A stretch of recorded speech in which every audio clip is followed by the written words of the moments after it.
নমস্কার বন্ধু, আশা করি সবাই খুব ভালো আছেন। আজকে নিয়ে এসেছি ইতিহাসের পাতা থেকে ঘেটে পুরনো বাড়ির কালেকশন, ঠিক আপনাদের জন্য, যেখানে রয়েছে বনেদিয়ানা, পুরনো দিনের ঠাঁটবাটের চিহ্ন, রয়েছে খোলামেলা পরিবেশ এবং যাদের অভিযোগ থাকে ঘরগুলো খুব ছোট, তারা এই বাড়িটি দেখার পর সেই অভিযোগটা আর আমাদের করবেন না। এই বাড়িটি বেশ পুরনো, প্রায় 1960-এর দশকে তৈরি করা হয়েছে, কিন্তু এর কনস্ট্রাকশনের ডিটেল যদি দেখি আজও চোখ ছানা বড়া হয়ে যায়। পুরনো হলেও যথেষ্ট মজবুত বাড়ি এবং বুক চিতিয়ে দাঁড়িয়ে রয়েছে কলকাতার বুকে। যদি আপনি ভালোবাসেন খোলামেলা একটা পরিবেশ, যদি আপনি ভালোবাসেন বাগান, পুরনো দিনের নস্টালজিক অ্যাম্বিয়েন্স, যদি বাড়ি কেনার ক্ষেত্রে আপনার তালিকায় সবার আগে অগ্রাধিকার পায় উন্নত যোগাযোগ ব্যবস্থা, তাহলে বন্ধু হলফ করে বললাম এই বাড়িটি আপনারই জন্য। আমি মিঠুন চক্রবর্তী, আপনার ব্যক্তিগত রিয়েল এস্টেট কনসালটেন্ট। ভিজন প্রপার্টিজের ইউটিউব চ্যানেল তোমার নতুন ঠিকানার আরেকটি ভিডিওতে স্বাগত জানাই। চলুন একটু বিস্তারিতভাবে পার্ট বাই পার্ট বুঝে নিই এই প্রপার্টির প্রত্যেকটি ছোট্ট ছোট্ট তথ্য। প্রথমে আসি এই প্রপার্টির লোকেশনের বিস্তারিত তথ্যে। কসবার রথতলা মোড়ের কাছে দিল্লি পাবলিক স্কুলের খুবই নিকটবর্তী এলাকায় অবস্থিত এই প্রপার্টি।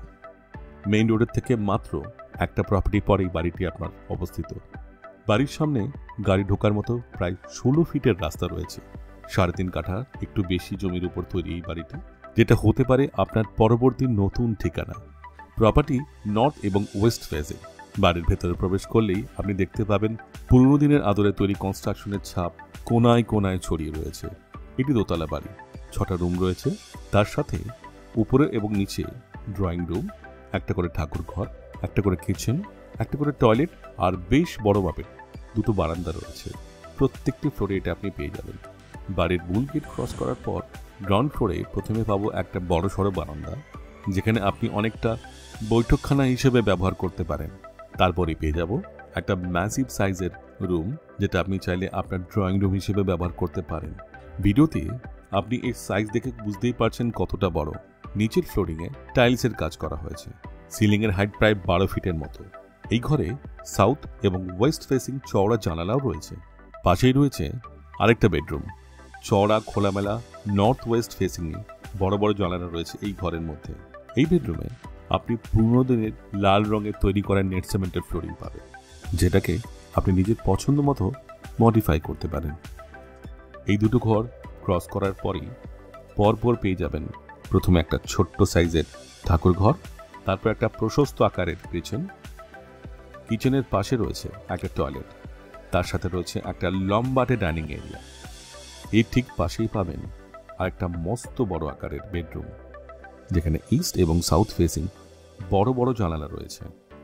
একটা কথা বলতে ভুলে গেলাম, এই বাড়িতে 3 দিকে 3টে দরজা রয়েছে। সামনে নর্থ ওয়েস্ট ফেসিং বাড়িতে ঢোকার মূল রাস্তা, এছাড়া দক্ষিণ দিক করে সিঁড়ি ঘরের রাস্তা, যেখানে আপনি ওপরের ঘরে চলে যেতে পারবেন। এবং গ্রাউন্ড ফ্লোরের ড্রাইনিং রুমের সাথে পেছনে আরেকটা দরজা রয়েছে।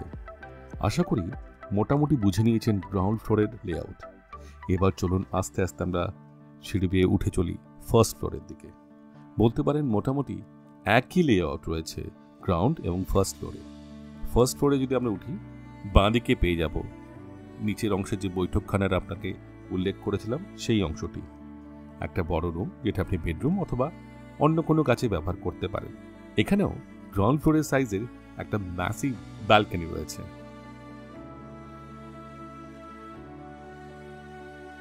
এবং তার পাশে একটা বেডরুম রয়েছে।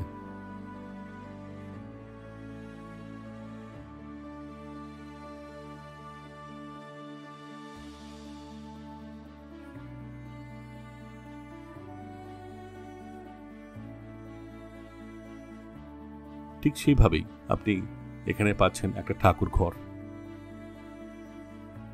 একটা কিচেন আর একটা টয়লেট।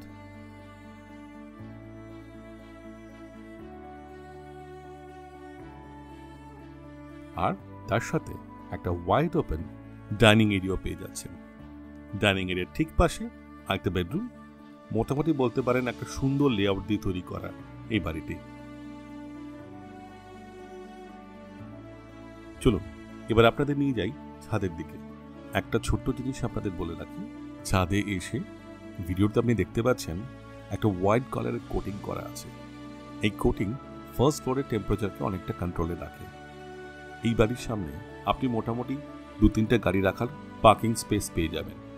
আপনি যদি মনে করেন এই বাড়িটাকে অক্ষত রেখে মডিফিকেশন করিয়ে ব্যবহার করতে পারেন, অথবা যদি চান পুরোপুরি ডেমোলিশ করে নিজের মতো করে একটা নতুন কনস্ট্রাকশন করতে পারেন। এবার বন্ধু, সব থেকে বড় প্রশ্ন, কেন আপনি এই প্রপার্টি বেছে নেবেন আপনার পরবর্তী ঠিকানা হিসেবে? চলুন কিছুটা তথ্য আমরা জেনে নিই এই প্রপার্টির ওনারের কাছ থেকে। একটা মানুষ যদি ধরুন এখানে যদি একটা প্রপার্টি কেনে, তার কি বেনিফিট সে পাচ্ছে? বেনিফিট বলতে ধরুন এখান থেকে আপনি বাজার কাছে, একটু এগিয়ে গেলেই মানে একটা বিল্ডিংয়ের পরেই মেন রাস্তা, আপনি সমস্ত কিছু ভেহিকলস ট্রান্সপোর্টেশন সবই পাবেন, অটো পাবেন, বাস পাবেন। আচ্ছা, একদম ওয়াকিং ডিস্টেন্স, মানে গুনে বোধহয় 10 পা হাঁটলেই দিল্লি পাবলিক স্কুল।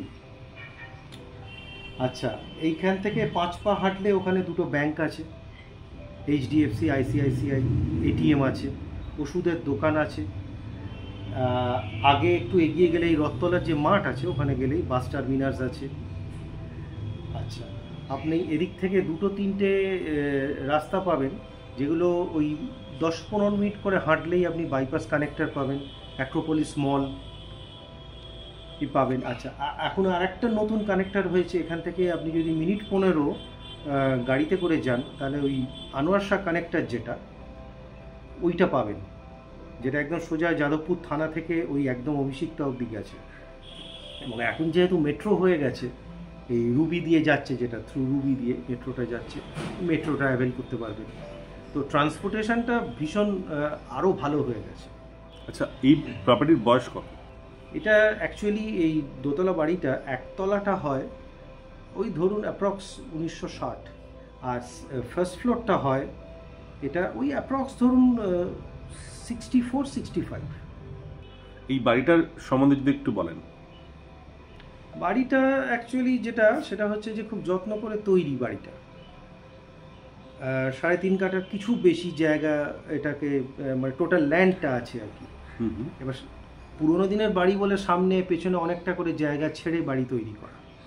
সামনে বাগান আছে, খোলামেলা এদিকে 3টে ঘর আছে, স্টোর রুম আছে 2টো, যার যে কোনো একটা কিচেন হিসেবে ইউজ করা যায়।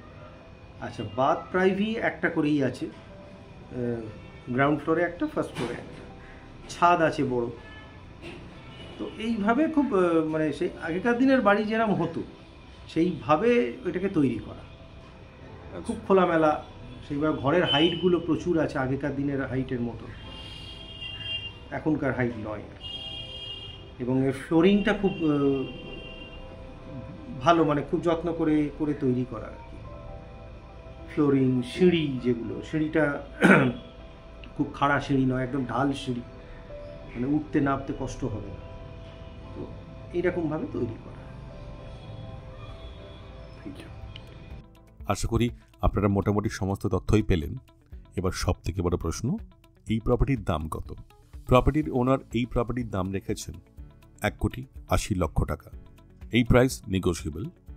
যাওয়ার আগে একটা ছোট্ট অনুরোধ আপনাদের কাছে, যদি আমাদের কাজ আপনাদের পছন্দ হয় তাহলে আমাদের ভিডিওটি লাইক ও শেয়ার করতে ভুলবেন না, আর তার সাথে আমাদের চ্যানেলটি সাবস্ক্রাইব করে রাখবেন।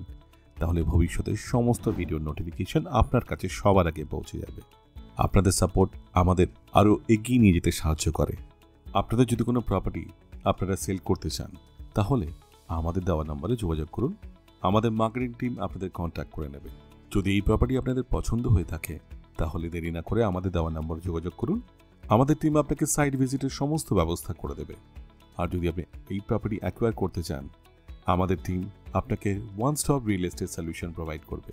আপনাদের মতামত কমেন্টের মাধ্যমে জানাতে ভুলবেন না কিন্তু। তাহলে বন্ধু, আজকের মতো ভিডিওটি এখানে শেষ করলাম। ভালো থাকবেন, সুস্থ থাকবেন, ধন্যবাদ।